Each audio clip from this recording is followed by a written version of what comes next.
Hello, welcome to episode 12 of the Cosmic Earth Conversations. My name is Natalie, and I'm here with my friends Maggie and Matt. And before we start the conversation today, I would love if the two of you could introduce yourselves. Hello. Thank you, Natalie, for having us. This is so exciting to be sitting down with you. My name is Maggie McCloud, and I feel myself like continually rebirthing into different expressions of self. And I'm in this interesting period right now of like real non-attachment to identity. Yeah. Allowing myself to be the expression that I am in the moment. And so in this moment, I feel very bright and clear and excited and playful. And yeah, just stoked to have this conversation and see where it leads us. And I think everyone will see what we're going to talk about, but kind of talking about these like taboo things, but from this place of levity feels radical. So thank you for having us. Yeah, thank you. I'm Matt, co-founder of the Suicide Club.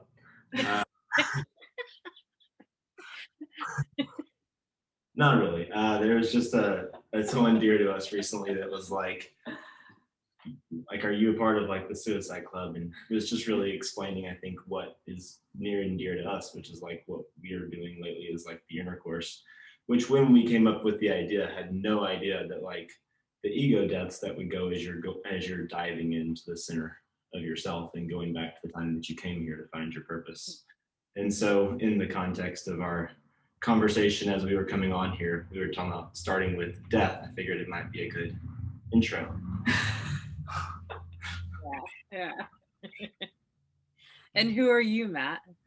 Who am I? I'm someone who loves to play and have fun and live in the present moment.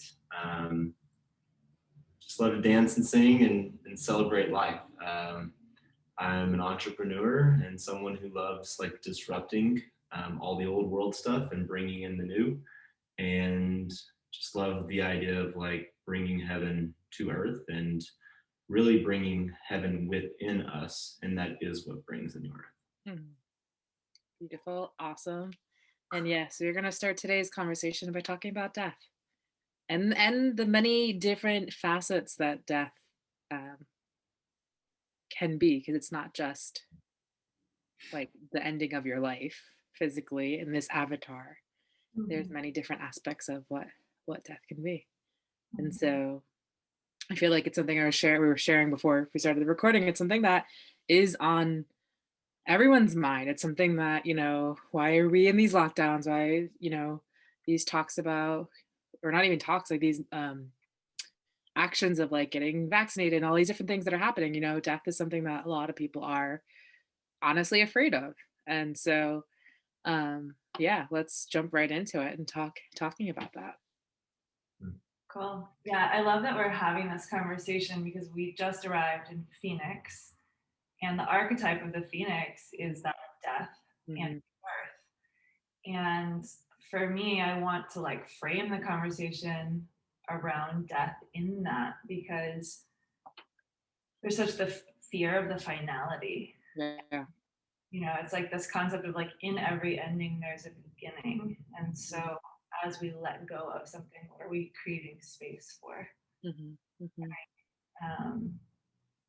I find that there's some like comfort and peace that comes when we talk about actual mortality, right? And the truth that in this reality, like life ends. Yeah. Right? Death is a part of life. Yeah. That we experience these little deaths all along the way, and then we come out the other side as like someone who's transformed or with more perspective or more clarity, right? And so for me, that's like an indicator of what's to come. Yeah. We had a ceremony, I guess it was like 2 months ago, where we were sitting down with at the end with someone who was experiencing a strong like control over like an ego death, and she was afraid of like leaving her body. And so through like discussing and having conversation with her, it was clear that like it was a control and like needing to fully like surrender into the moment. And Maggie was like, what happens if you just allow yourself to let go? And you could see like the panic in her eyes as she like freaked out for a moment of like, let go. Well, same kind of experience I had in my first time. It's like, what do you mean let go? You mean die? No, thank you. And it was very gently like, well, she said like, what if I don't come back? Yeah. Right. Mm-hmm. And I mean, yeah, it's like the terror of that. And yeah, in my experience, I was like, I had to take care of my kids, and like I don't have my will written out, my life insurance taken care of, and all the things that started cycling through. And in this particular conversation, I was just like, well, sometimes we hold so tightly onto the control that like to fully experience the flow of life, we have to surrender, because we have to go to the other extreme of the Tao to become the Tao. And it was this beautiful moment of like where it kind of clicked in her head, and it was like a couple of moments of like slowly letting go. And Maggie and I just started singing to her, and at the end of it, it was just like this beautiful like release, and we got to watch it full like in real time, the death occur. And at the end of it, just how beautiful like that moment was for her, like crying and almost like I'm experiencing this orgasmic like feeling in my body as I like fully surrendered to what was coming through me, which is very interesting in like the current condition, because it's like the tighter we cling to something, like the more anxiety that we get around like letting it go. And so as we talk about like the pandemic, it's very interesting because it's like fear leads to panic, leads to like almost paranoia, and to actually experience the like surrender of letting go, it's like how relieving is it is to just walk outside and turn that paranoia into pronoia, and experience the like moment of just like, hey, you know what, I'm safe in my own vessel. I can find that safety within myself and not have to depend on some external control telling me how to and what I can or can't do. It's interesting because what comes to mind to me as you're saying that is like when we talk about like fear, right? And how like when we're in fear, so what happens in our bodies when we're in those responses, like our fear response, is that then we're not like we're in the like that very basic primal part of our brain that's like literally programmed to like survive, like survival at all cost. And what happens is that it doesn't allow access to our frontal lobe that allows us to have our reasoning and our, like where our personality is and all those different things. It just literally goes like survive at all cost. And what's happening, what I'm noticing with collectively of people being in that fear state is that in this way of trying to like find that way to survive, they're giving up of their sovereignty. And like ignoring their intuition, ignoring they're like yes, some savior is going to come save me outside of myself. And I feel like you both would agree with me of like that's not how either any of us want to live our lives. We like very much of like, when I think of like ego death now at this point, it's like what that death is what's not actually who I am. Like in that, and like another view of seeing that the death is like reclaiming or remembering who I am and letting go of that which is not me.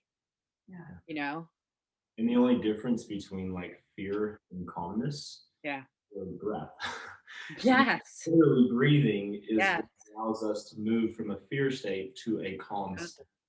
And I'm pretty sure we like need oxygen to live.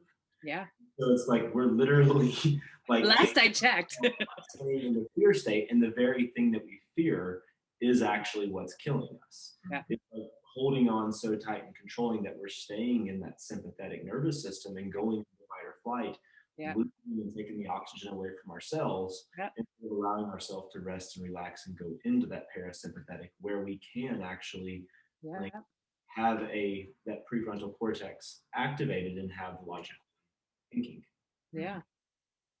And like I feel like it allows us to like access like the higher realms that we all have access to like actually receive like messages and you know knowings and um yeah, like those important things that help guide us.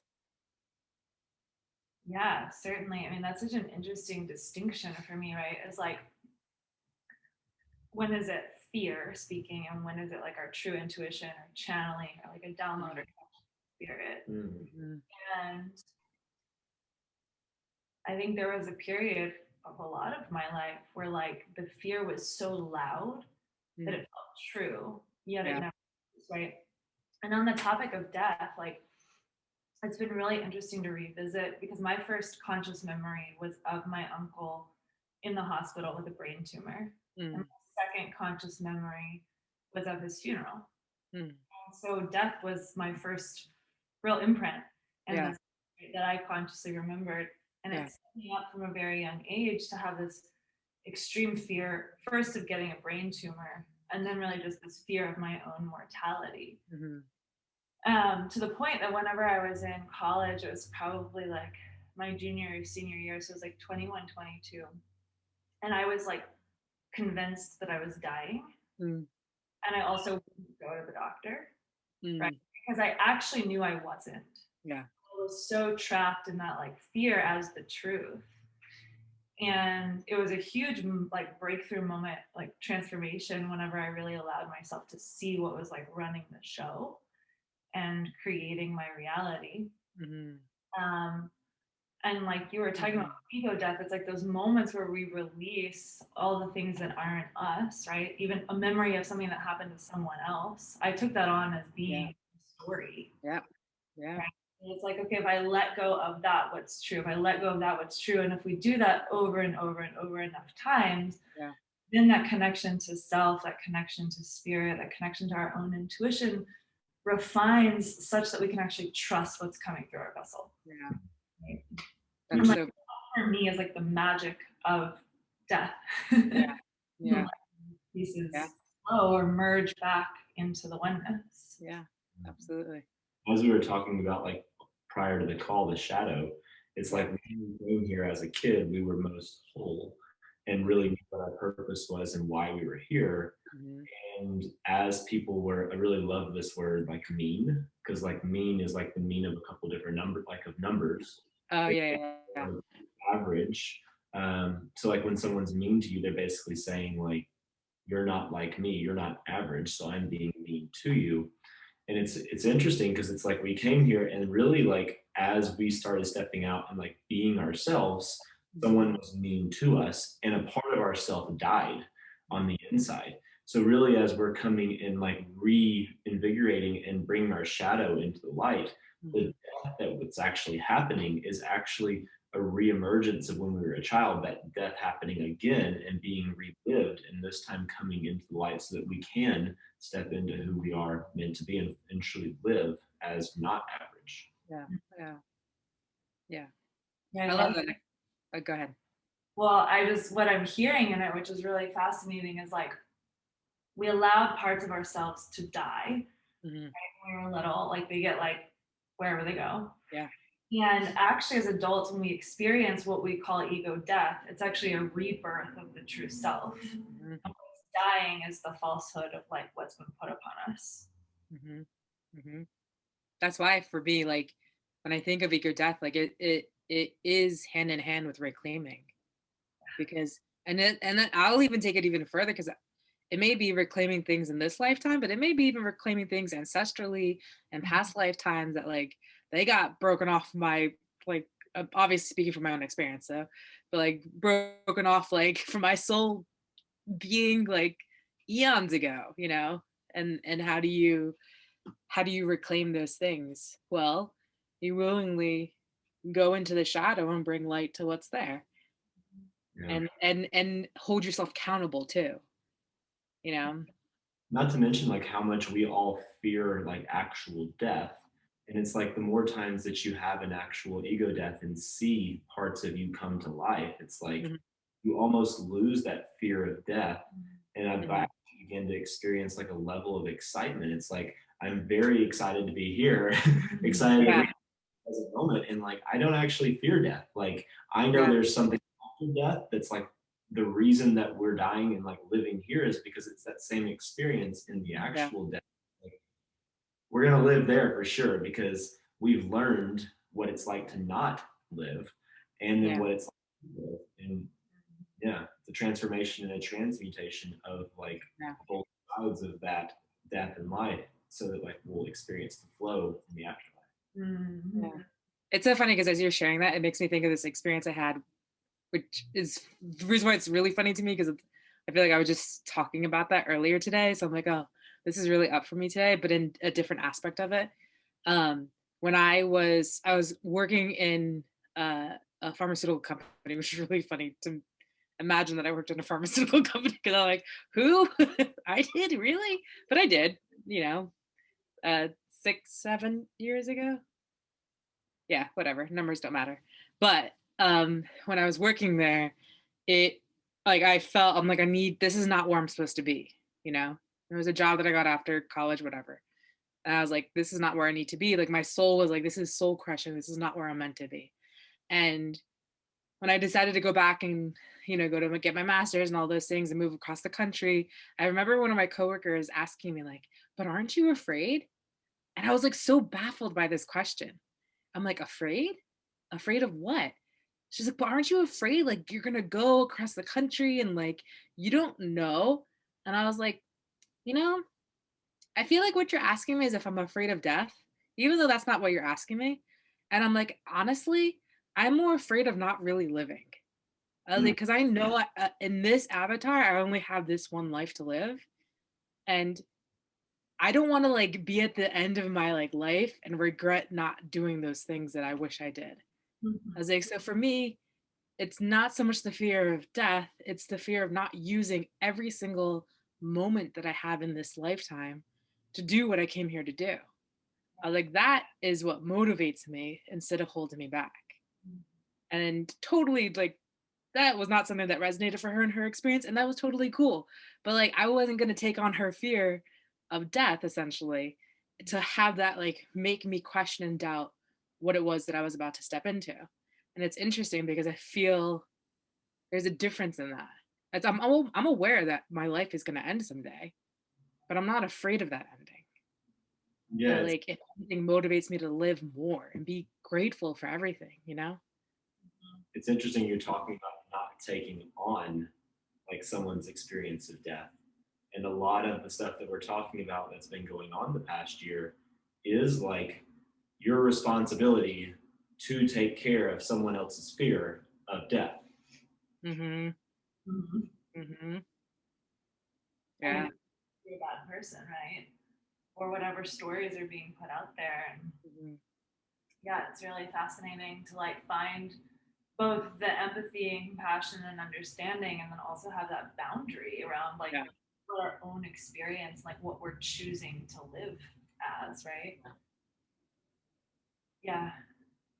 Natalie, what you're speaking to is reminding me. I was watching like a reel that somebody made yesterday on Instagram of the 5 regrets of the dying. I don't know Mm. if you are familiar with this concept, but Uh-huh. like books written about it and things where like they've interviewed hundreds of people on their deathbed about like what they most regretted. And it's really simple things like, I wish I would have worked less. I wish I Mhm. would have spent more time with my loved ones, like my partner, my kids, my friends. I wish I would have like been happier. I Mhm. wish I would have made more time to do what I loved, right? And I don't know, like I really appreciated having that right Yeah. context of like what is it that we actually fear Yeah. about death. And like I do think for some people there's the reality of like there's so much fear about the uncertainty of what comes next. Totally. And Absolutely. I would say for a lot of people the real fear is like the not fulfilling Yeah. purpose or not living a meaningful life or not having the impact they would wish that they could have before life comes to a conclusion. Yeah. And like that for me has always been like my driving force. I mean, I remember being in Peru, the first retreat I hosted there, and I was working with this Quechua wisdom keeper, and she was asking, like, in this ceremonial process, like what all of our greatest fears were. And when I really tuned into mine, it was like this fear that I was going to die before I completed my mission. And like not really even knowing what that meant at the time, but it was, you know, shortly after I had left Google and as I was starting to step into like a more purposeful expression, but I wasn't like fully aligned and like on mission for why I'm here. Yeah. It was that fear of like, how long am I gonna wait to be myself and express myself and like do what I came here to do, you know? Yeah. Like, what if something happened? Like, I want to live every moment to the fullest and like in service, so I don't have any regrets about how I'm showing up. Yeah. When my time comes. Yeah. Yeah, it's like we were talking about, that some people actually fear succeeding more than they fear failing. And it's like actually having to put themselves out there and create what they want versus like talk about what they want to create. It's easier to say all these things that I'm supposed to create in the world and like let it look really pretty, but when it actually comes time to like create it, it's like what the shadow comes in of like all the things that could go wrong and like having to be perfect and like what if it doesn't work out. And it's really that same kind of fear of what's after death. It's like what happens when it doesn't happen exactly like as I think it's going to, and there's actually a death that occurs in the process of creation. And allowing for those deaths to occur so that you can create. Yeah. As you're saying that, and that's reminding me, I mean, all this is weaving together, but like in the concept of an ego death, right? Like what is really happening is we're releasing identities. Yeah. And I had this experience a few years ago where I had been working for like 2 years with this one particular trauma. And I was so in the healing that I had built like a whole identity around that trauma and how it affected me and why I was showing up the way I was and what it meant and like how it was also a source of power, right? Like there was this whole thing around it. And I was on a women's retreat. My intention going into it was like actually to like heal and like really like move through that particular thing, right? Not keep spinning my wheels and like healing the same thing, but actually release it. Yeah. Very early on in that week, I realized that what was coming up for me was this very, very deep fear of who will I be without this trauma? Yeah. Will I cease to exist? Because I've created such a reality and like such an identity around it. And there's something very empowering actually about being okay with being no one. Yeah. Right? So that we can actually be who we are, which I believe is my purpose and in essence everyone's purpose, to really just be who we are. And yeah, I feel like that's like feels really connected to what you're talking about with creation too, and like, you know, building identities around all of these things and then like to actually step into what we're here for, to actually create it, there's a releasing in that kind of non-attachment to like who we've created ourselves to be. Yeah. It's so interesting because the stories that we tell us about ourselves really imprison us in those stories. And as you were speaking, it makes me think of too of like, which I know I've shared with this before, Maggie, of like our addiction to suffering. And like how I learned that in this training that I did last year. And how when the trainer, when he was talking about this, I was like, wow, that's so profound because that's so true. Like we really do get addicted to suffering because we get so attached to these stories about ourselves, and like and the idea that we could be anything else outside of that is terrifying. But it's terrifying because it's unpredictable. It's terrifying because like you know how to like make contact with the world when you're operating from the story that you've been telling yourself forever. But the question is like, are those stories actually working for you? Like, do you feel good about life? Does it make you happy? And if the answer is no, then, you know, you got to start looking at those stories and like, well, why do I tell myself this story about myself? You know, like I had a story, I'm trying to think of one in particular of like, oh, I'm always happy, right? But there's something I mean, generally now I can say that I am happy, but I'm also sad and I'm also mad. And I'm also, like I allow for myself to have more expansiveness. But at the time, this is like my early 20s. And like I had a story of like, I'm the happy girl, I'm the funny girl, whatever. And what that did is it imprisoned me in this like really dark space where I couldn't really like express the pain that I was experiencing. I was so convinced by this story that it took me years to realize that actually that was a dark time in my life because and the moment like I was just so like this is my identity, this is who I am. Yeah. And like I couldn't even fathom that there was other stuff happening for me. Yeah, I mean, what I hear is like you're saying that there's like an addiction to suffering, and it's like there's an addiction, which is interesting, to something inside us, Mm-hmm. like a chemical concoction that's released Mm-hmm.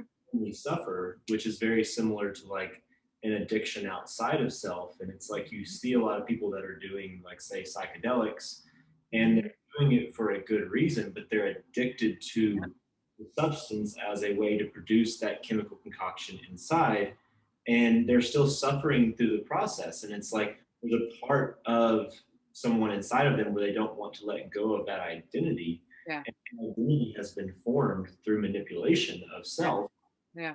manipulated themselves so much to like they can't see their true identity, so they're sticking with the one part of themselves that's like, this is the mean, this is the average, this is what feels really safe. Yeah. And as long as I don't change this, like I know who I am. And they're really missing like the ecstasy and bliss of like the full embodiment of all parts of themselves. Yeah. Yeah. And it's interesting too because when you look at like the constellations and Mm, like family constellations, for example, like people tend to have a role that they play in their family. So like I know like uh when you go away from your family of origin and you do your healing work and like really just like find who you are, like I'm just going to speak from experience, coming back into being like in the physical space with my family of origin was really challenging because I could feel that pull of the the constellation that we created together, and that pull of like them, not even consciously, it was very much subconscious, of like wanting me to be the role that I was before. But like for me, I'm not that person anymore. Like I don't even know where she exists. Like I don't even know what happened to her. Like she's long gone. She been gone for a long, long time. And it's interesting to be in that like tension of that, and like trying to like. So we think of like it's just interesting, these roles, the many different masks that we wear, and then like when you reclaim your sovereignty, how do you integrate that into like those spaces? Mhm. You know? Yeah, what you're speaking to, I mean, I resonate so much with that. A lot of people will. Yeah. There's a quote that came to me several years ago, like, if you want to change the world, go home and love your family. Right? It's like allowing the work to really start there, like where we are. Mm-hmm.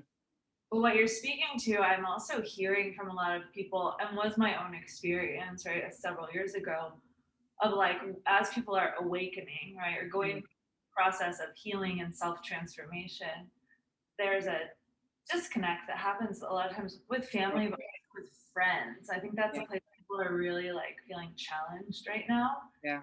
And it's like the friends that I've had who knew me as this person who I no longer am don't understand me at all. They're like kind of afraid of me, right? They're afraid because you represent like an extreme amount of ego death for them, right?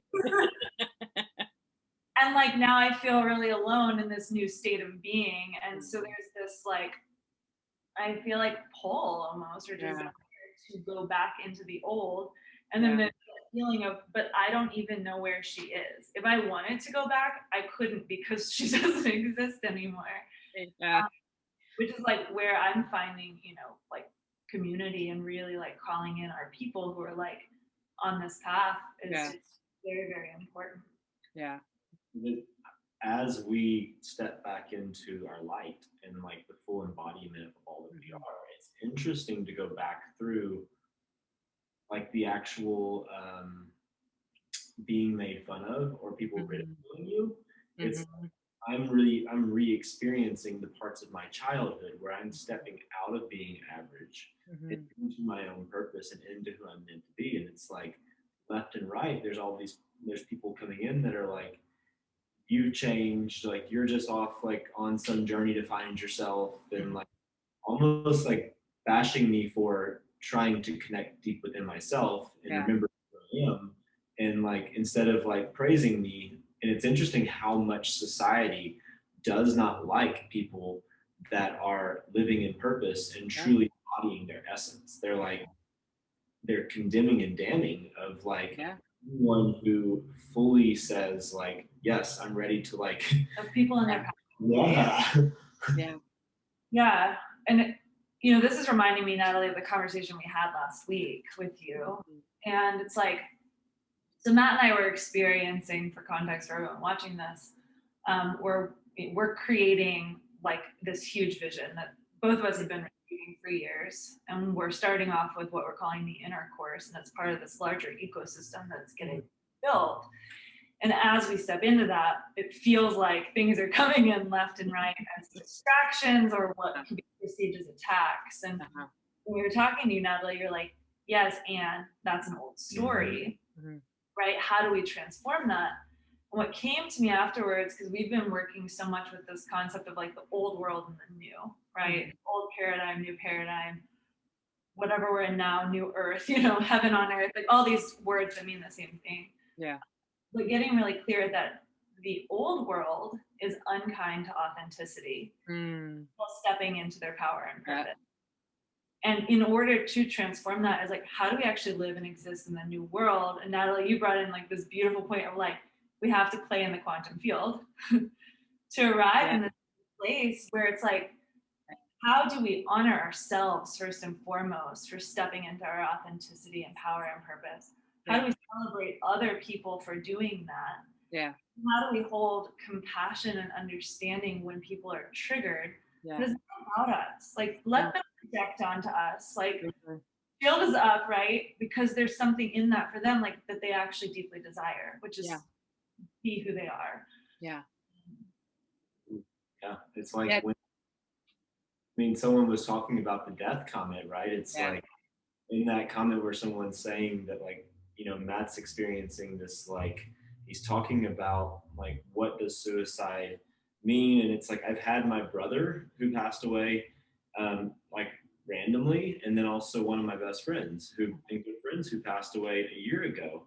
And of course I'm going to be going through and like trying to figure out like the meaning of like what happened to them, because I love them dearly. And it's like what they were projecting onto me was their own fear of having to have that ego death.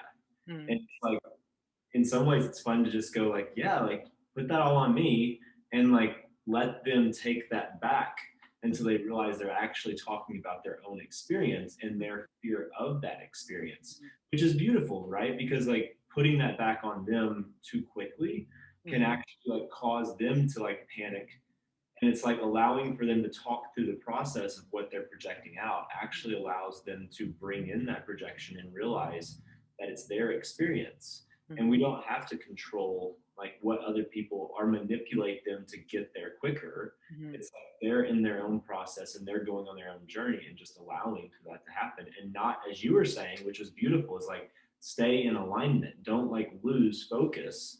Like literally, like as soon as those things come in, it's like whoosh, I'm staying focused, because where I focus my attention is where energy goes, and where energy goes like is what I can actually create and create matter. It's interesting because I feel let's see if I can remember what I was gonna say. It's the like, I feel like this is like my word of the day today. Like that you have to have like the audacity to like choose to live like in, right? That's a good one.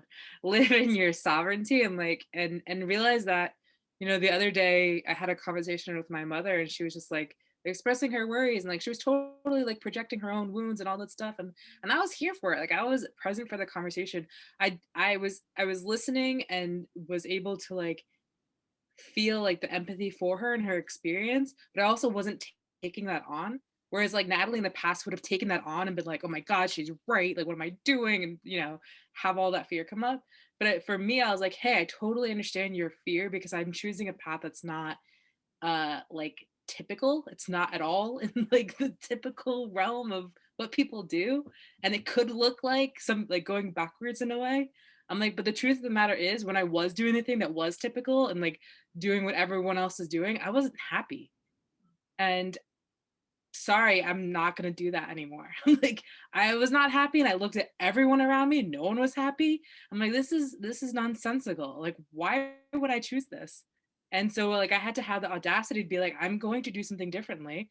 Totally, you know, it's not like it's going to be a path with like rainbows and sunshines. Like, that's not how nature works. Like, there are like in the natural like rhythm of life, there's challenges and then there's learnings and there's successes. Successes and, you know, all those different things. It's like the full spectrum of existence.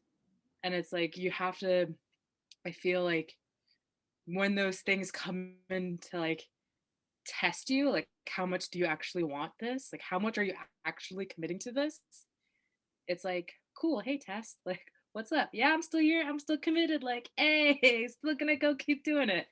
And yeah, I think, you know, for those who are in that like, do I go, do I not go, like it's important to like have awareness of all of that. Mm. There was something else I was going to say, but I don't quite remember. That's okay, they'll come back if it's needed. I mean, it is interesting, like how many people like, and we can just use the word wealth or success. Mm-hmm. It doesn't have to be financial, or it can be like inner wealth, inner success. How many of those people that are in the place of that we perceive as successful or wealthy, that one we like idolize, but at the same time we also like cast judgment against. Yeah. And like they did this in some way, like how like they're not respecting X, Y, and there's not many times where we look at someone who's in that place and actually saying like, I admire them. Yeah. Like look at how successful, and it's partially because like all those things that they're seeing that are successful are the things that are in our shadow. Yeah. And so we're like, I don't want you to like, I don't want to look at my shadow, and so I'm going to project onto this Totally. person. Yeah. Mm-hmm. Yeah, and the other side of that, like to what you're speaking about, Natalie, with the conversation with your mom, is like we perceive people as being successful, right? Because like it looks like they're successful. Yeah. Whether they're talking about how much they're making on Instagram, Yeah. or they have some car, they're wearing some clothes or whatever. But we have no idea what's happening in their inner world. Yeah. Like that's, I mean, when we talk about wealth, prosperity, abundance, it's like it must start from there. And if that component is missing, it doesn't matter how much is outside of us, it's never going to fill that emptiness, right? We have to fill that up with our own love, really, is what it is, anchoring into our own love for self. Yeah. And it's fascinating, like as we have that inner wealth, we stop trying to reach out and find outside us. Yeah. And it's like it actually begins becoming attracted to us and towards us. And it's like I love the word like law of attraction. I was talking about this earlier and forgot about it. And it's like the attraction, if you take off ATTR, is action. And it's like ATTR is actually the hormone that connects the mind to the heart and brings it into coherence. Mm-hmm. So it's interesting that mind, heart, coherence, and action create the law of attraction. So interesting. It's funny because I mean, you guys know that I was in a conversation earlier today around abundance, and so it's interesting that's like coming back full circle because of course it would, because that's how life works, and you know, like it's, I love that. It's interesting because that the thing about law of attraction that always like I feel like the missing component that people they don't speak about when they speak about the law of attraction is those subconscious stories, which we were just talking about, the subconscious stories that exist, that like we have to do the work and the action of like looking at the subconscious stories and saying like, okay, an example, I think you said it earlier, of like I'm self-worth, like low self-worth. So like I don't think I'm worthy of being able to sustain myself and be wealthy, right? And so the looking at that story, I'm like, wait, but what is that story? Why do I have this story? Like, what is this story serving me? Is Mm. it, before we were talking about like the fear of success? Am I afraid of success? Am I, and it's like looking at those things, because it's until you release those stories, like truly release those stories, and reclaim the part of you that got lost because you took on that story, which could very well be apart from like your childhood, that like very much believed in the innocence, the magic of life. And until you reclaim that piece back, like what your law of attraction is doing is attracting according to that story. Mm-hmm. Yeah. Yeah. I mean, we were talking about this earlier today. And like in terms of manifestation, right, which is similar to law of attraction, because there's all these like terms that get Right. float around. Yeah. And what I experience a lot in the world of manifestation is like magical thinking, or almost like a magical realism of like, if I just want it enough, it'll happen. Mm. And it's like, yes, and where's the part of you that doesn't want it enough or doesn't believe that, right? And it's not that the magic isn't possible, but it's finding that subconscious story that's, right, like you're saying, attracting towards it circumstances and experiences that are meant to allow you to see what that story is that's ruling your life. Yeah. And I talk about it as like manifestation is intention plus action. And the action being like, yeah, okay, we need to be in action on our goals, but it's actually the action of doing the work to deprogram and reprogram the unconscious part of us that's running the show. Yeah. Like Abraham Hicks in that book, Ask and It Is Given, that I read like years ago.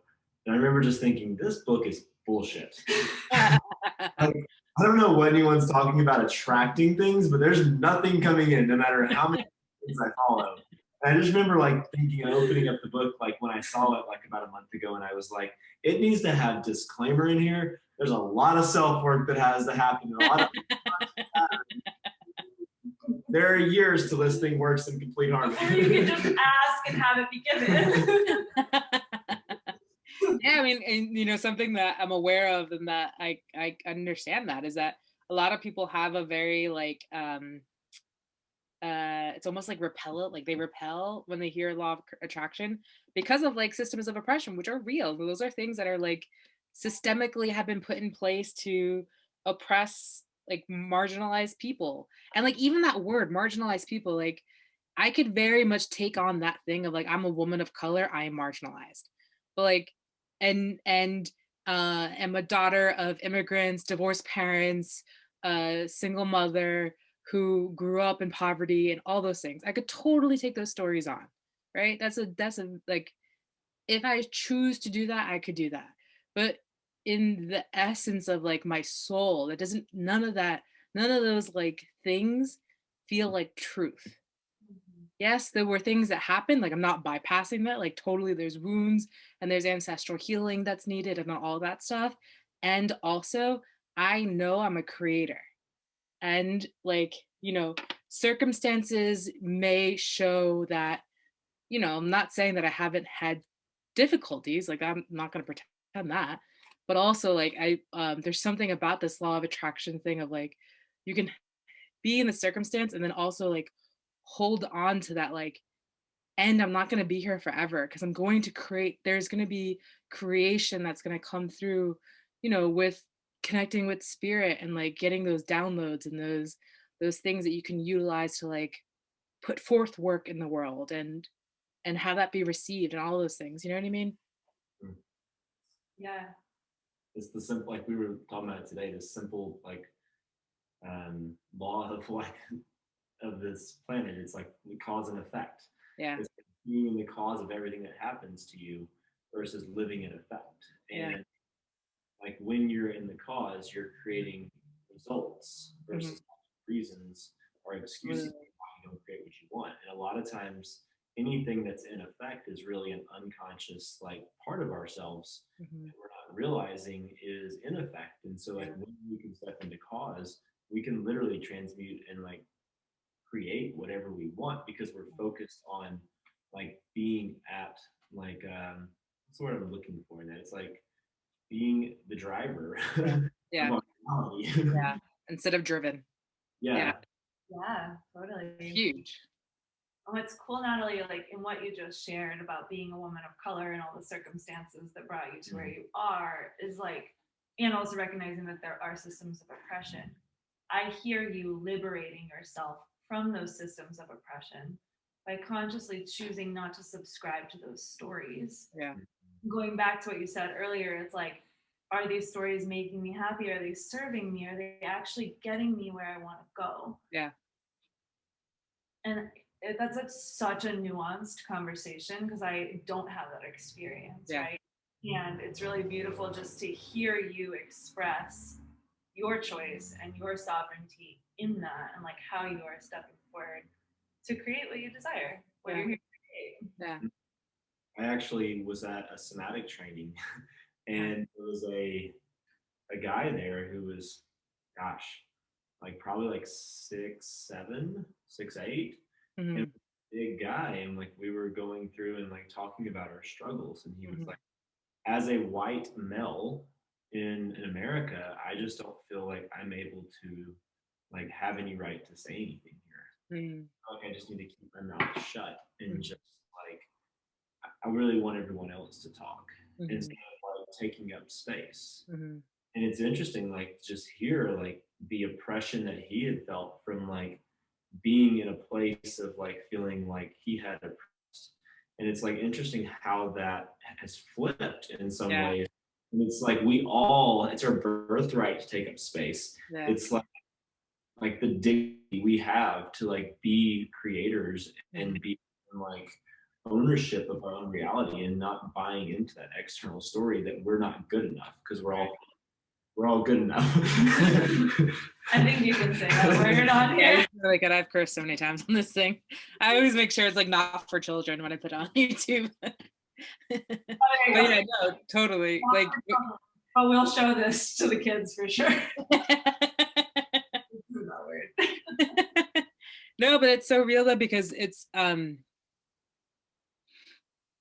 yeah, it's something that it's like we all have choice. We all have like I feel like we can go down a whole rabbit hole with the systems of oppression. I know there's other things we want to talk about too, but I'll just say this is that like yes, absolutely, like there are those systems that have been put in place for thousands of years to oppress people and to put people in power and all those things. Yes, I'm really excited that there's awareness around it and people are bringing more consciousness to those things and utilizing it in a way to give more space and agency to people who have been silenced for a long time. And it's not just a race thing, and it's not just a gender thing. Like you talk about systems of oppression, there's like a whole big bubble of what that looks like. And you know, like I think something that whenever I'm in spaces where that awareness is, I find myself, me as Natalie, feeling uncomfortable when there are people who hold privilege that like silence themselves, because I feel like that's not the point of it. For me, I feel like the point is for everyone to have space to be able to like bring their voices in and to like just notice that like yeah, like you know, I remember in my first class in my master's program, trying to remember the name of the class. I don't remember the name of it, but it was like one of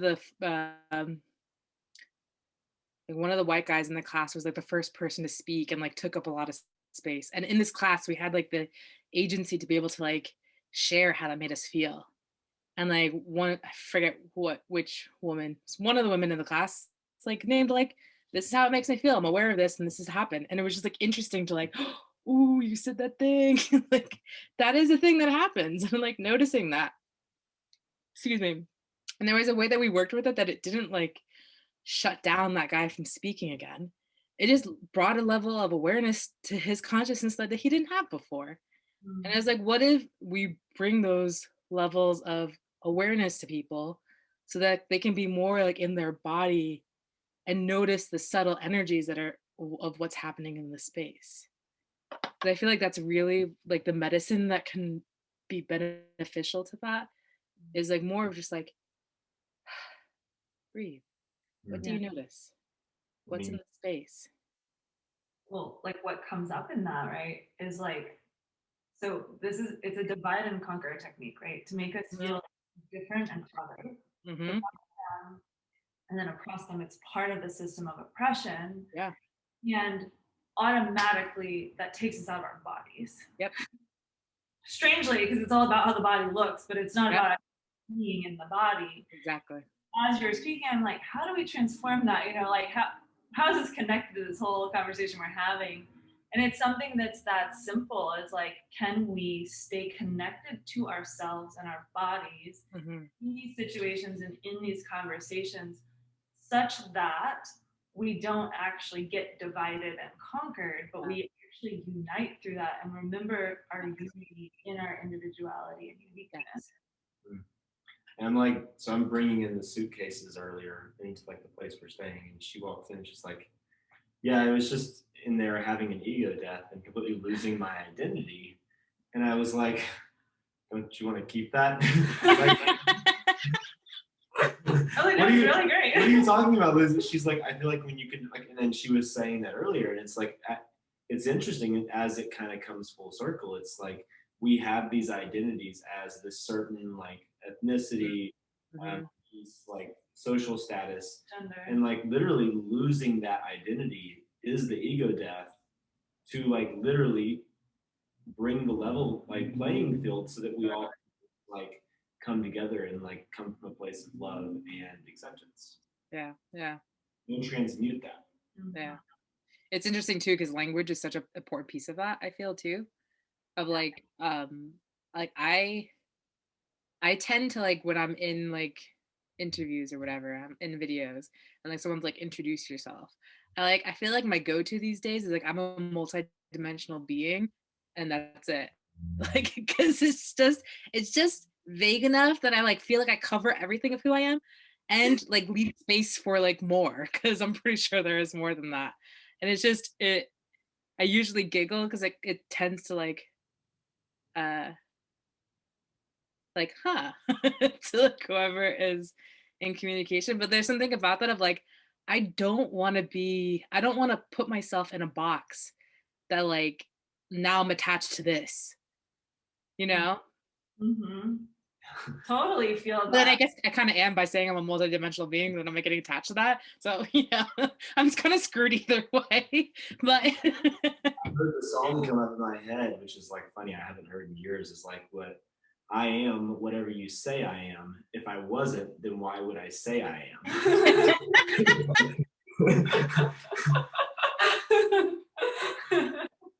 Good. That song's totally gonna be stuck in my head now. Now they're like, wait, what song is that? What's the tune of that? That is such a good callback. That was a good callback. But it's true, and something I'm totally not even paying attention to time. Interesting. Something that because I know that actually we're coming to the end of our conversation, but before we even get to the end of the conversation, I want to bring presence to is something that you were talking about earlier, Maggie, before we started the recovering. The recording. What's language? We're recovering. I'm not sure from what, but we are. Before we started the recording. That's awesome.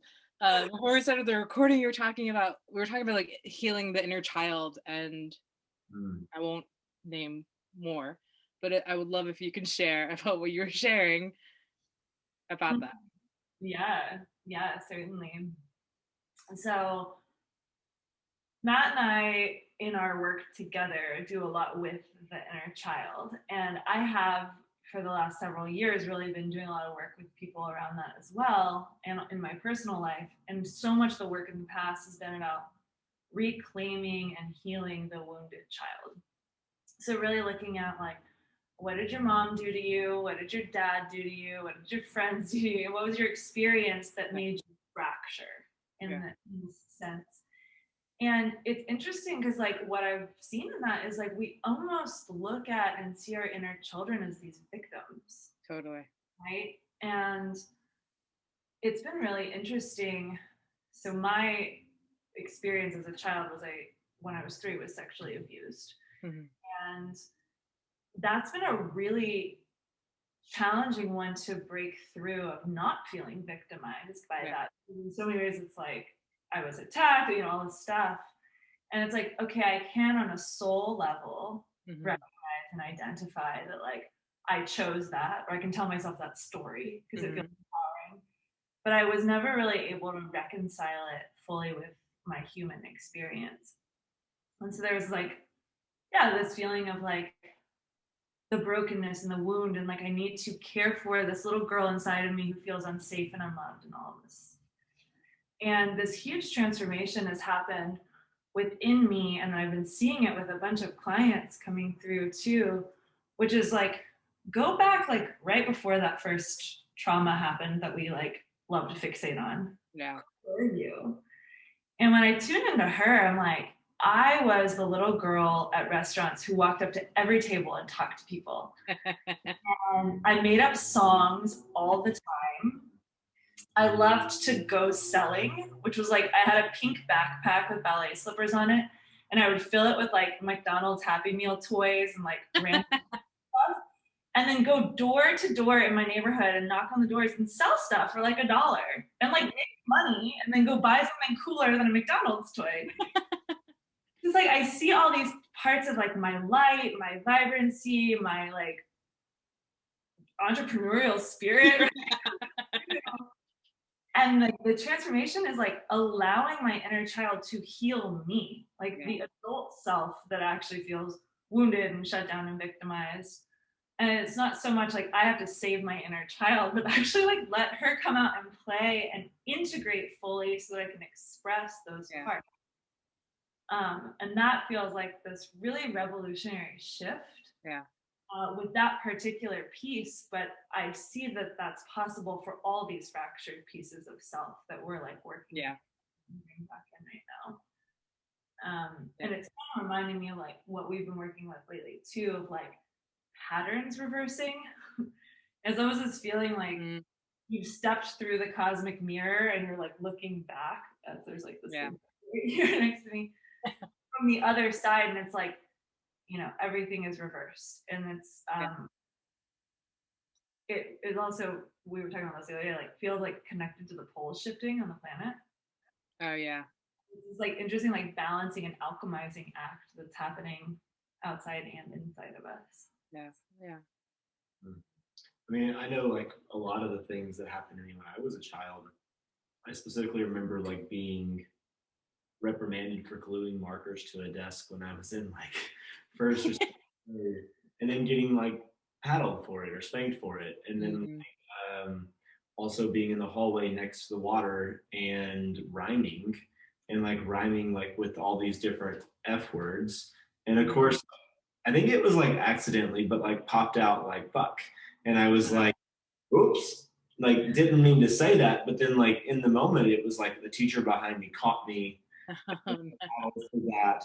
And it's interesting, like when I was first going through my healing journey, how many of those things that I was like, I can't believe that happened to me, like I need to go through and heal like the part of me.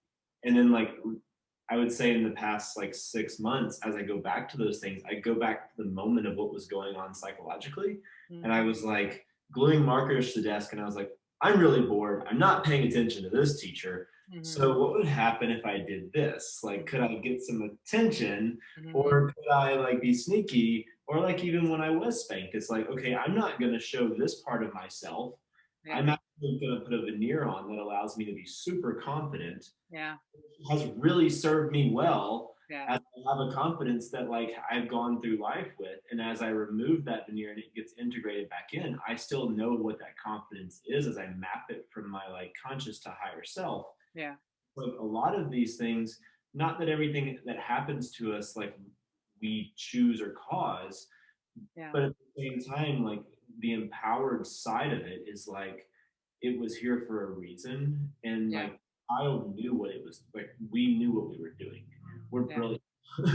And like the adult is the victimized state. The inner child is the one that's like, I'm here just having fun and playing, and like all this is just a beautiful experience.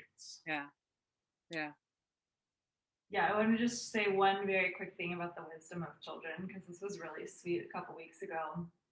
They were with the kids at Barton Springs, and as we were leaving, Aspen was she was 3, holding a blanket, and Matt was holding Summit, who's 5, and Aspen and I were walking together. And Aspen's like, "Daddy, Daddy," like trying to give him the blanket, and I'm like, "I'll take it, Aspen." I like tried to take it, and she's like, "No, it's for Daddy." And I had this moment where I was like, she's a whole person and she knows exactly what she's doing, and she has a good reason for wanting him to hold this blanket. Like, why do I think I know better? And then she hands him the blanket and he like cushions Summit, and then Aspen walks right back to me and like asks me to pick her up. It was so funny because it's like, you know, the deeper meaning of it was literally like, your hands need to be free so you can hold me. Yeah. But just to really like honor the wisdom of our actual children, right? Mm-hmm. Coming into the planet right now, who are like way more equipped to handle this. Totally. And to honor the wisdom of our inner children, right? To not keep pushing like the innocent part of ourselves. Yeah. But to really let that voice be heard and listened Yeah. to. In the story there with like, I was having like a pretty strong experience around like what I was going through at that moment. And it was definitely a death experience. And then seeing like Aspen come over and hand me like the blanket and say, "I love you." I was like, it all of a sudden flipped the switch. And I was like, that was exactly what I needed. Yeah. Yeah. So like I experienced like the deeper meaning on one side and you experienced it on the other side. Like, yeah, it was cool to just be like, she knows exactly what's going on. Way beyond me. Yeah. I love that. May the children continue to share their wisdom, and may our inner children continue to share their wisdom as well. Yeah. And may we listen to them, which feels like the more important piece. They'll share it all they want, but may we actually listen to it. Yeah, like, receive it. Yeah, I mean, I'm thinking about Ev. Yeah, we were in the car, and like, I mean, needless to say, like, we're talking about death. There's been a lot of experiences in the past year for me where I've been like really going through that intercourse myself. I wouldn't be creating a course if I hadn't have actually gone through this journey myself and like come back out of it. And I was in this really intense place of like releasing trauma. And I'm like sitting there, like just gripping onto like either the car, maybe I was like holding Maggie's arm or something. And she was like, just let it all go and like just be with yourself. And Ev, the 7-year-old is like, feel the pain. The answer is through the pain. I'm like, that's not helping me. Why is this 7-year-old telling me? But he's so right. He's so right. He's brilliant and fascinating. He'll be like, "Do you want to know the secret of the universe today?" And he'll tell us something like profound and like, you know this, Natalie, but our electricity went out and the heater was off, and then as soon as that came back on, our hot water heater broke, and for almost 3 weeks we had no hot water. We were in this like extended period of ice coldness. And Everest was like, "The cold is a coincidence for the fear." Deep. Like, what do you say after that? Like, yes. You know, and we're the whole time going, "What's the metaphor? Why is this happening?" And Everest, it's very obvious. Like, it's fear. Like, what are you afraid of? Go into it, right? Well, I would love to continue being in. Oh, what'd you say? Thank you for that prayer you offered for the children. Oh yeah. I feel like it's like, again, the theme of today, like children have been so upfront in all of what I've experienced today, and I'm like, okay, I'm listening. Yes, the children. And it always comes back to the children, honestly. The children within us, the actual children, the children that are coming to be in this place with us. All of it always comes back to them. And I would love to continue being in conversation with both of you and recognize that we are at the end of our time together. So I would love, before we go, if you can share a little bit about what you are currently creating. Yeah. So Matt mentioned it briefly. I think I may have earlier as well. We have a 3-month container right now called the Intercourse, and it's a journey to the center of yourself. We talk about it as an ascension journey guided by the inner child, and really a way to unlock purpose through play and pleasure. And we have such a beautiful group of people coming together with like a lot of diverse backgrounds and experiences, but definitely like common threads that are really uniting people. And that's part of this larger training program that we're putting together. That's a year long. That's an accelerator. And we're kind of taking the concept of a business accelerator, which yes, the creation is happening through this, but like what is the work that's happening internally to allow us to actually step fully into power, purpose, and creatorship. And then in terms of what we're creating, it's like we have this course, there's the longer accelerator, there's the bigger vision, right? Umbrella holding all of that. And then another offering that's coming through in the training called New World Wealth. And again, like really like understanding how do we focus on inner wealth, right? How do we do the work to come into the sovereignty and self-love?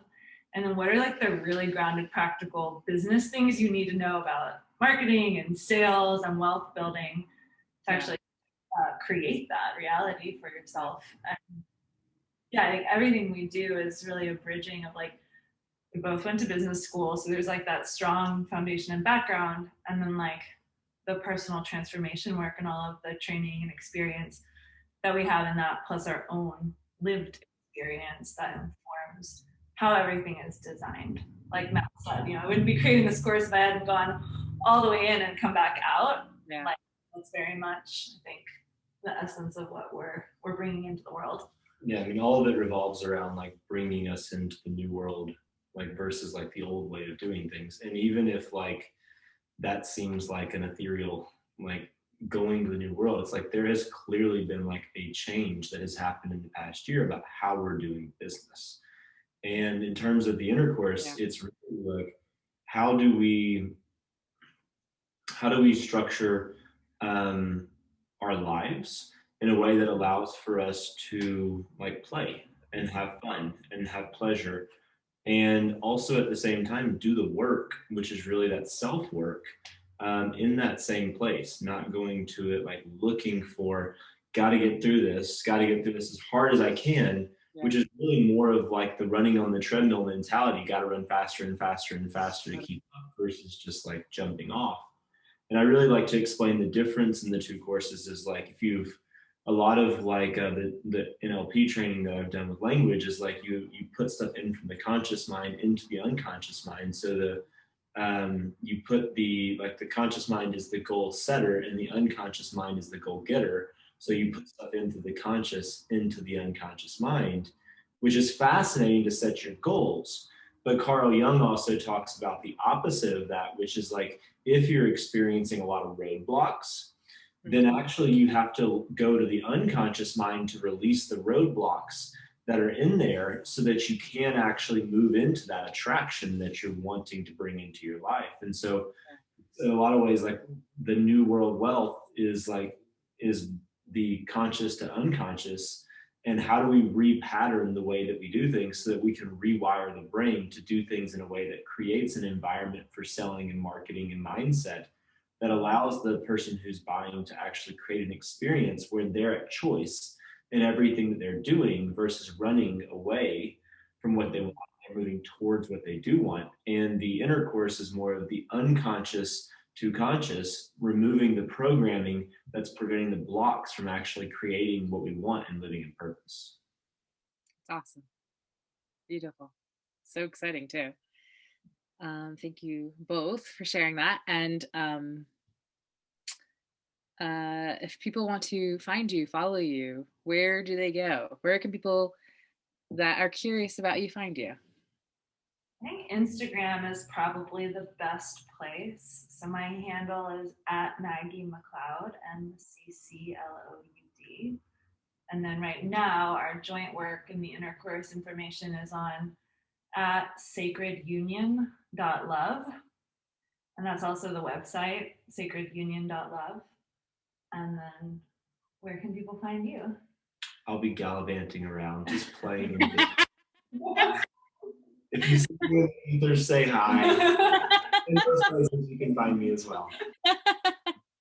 I love that. And we'll obviously have at the bottom of this video in YouTube and on Instagram TV, I'll have a blurb of like your bios and where people can find you too. But awesome. Well, thank you so much, the two of you, for connecting with me. Thank you. Thank you, So Nat. much fun. It's really special to converse with you. Thank you. And for those who are tuning in, thank you for tuning in and joining us in this week's episode of Cosmic Earth Conversations. Hope it was beneficial for you and that you had fun being with us, because I know we had fun being with each other. And so, yeah, until the next time, sending you both love and sending all of you who are listening to this so much love.